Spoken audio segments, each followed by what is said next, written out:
Conversations with Great Apes by Margery Facklam. Washoe, a chimpanzee, was the first animal to point to herself and say I. Scientists had argued for centuries about whether or not animals knew who they were. Washoe grew up in Allen and Beatrice Gardner's backyard.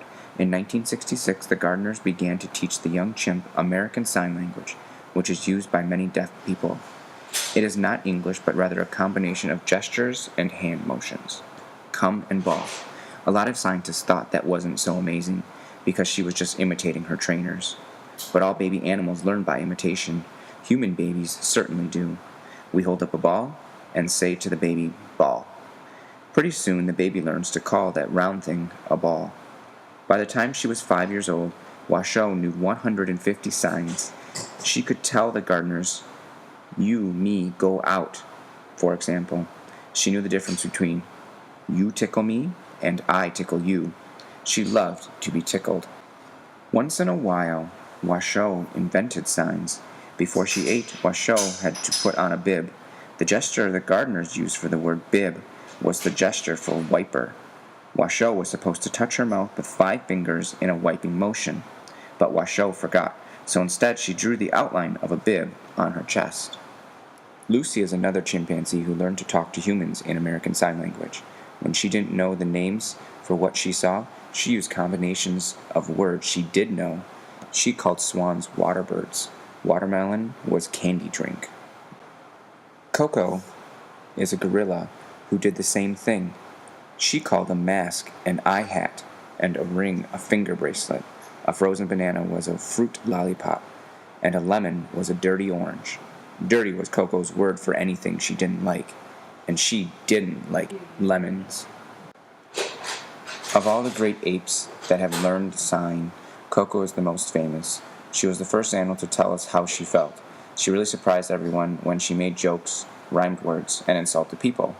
Coco was born in 1971, and a year later she went to live with Dr. Francine Penny Patterson.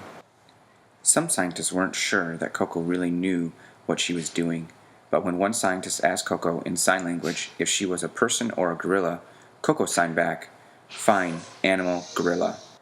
Coco has always loved to have someone read to her. She still spends hours looking at picture books, especially The 3 Little Kittens and Puss in Boots.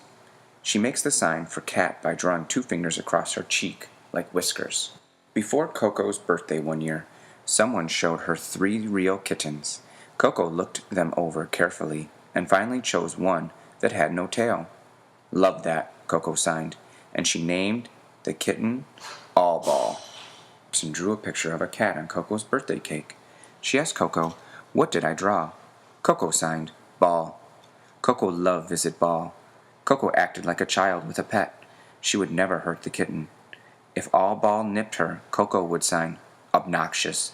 Then later she signed, Soft, good cat. Coco carried All Ball on her back the way a gorilla mother carries her baby. Scientists continue to ask, what is language, and do apes really talk? Of course, Coco and Washoe and Lucy and the others don't use our language because no matter how hard they try, chimpanzees and gorillas can never talk as we do.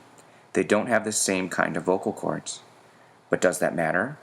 They speak to us in their own way. For the first time, there is real communication between humans and other animals. It's a wonderful gift.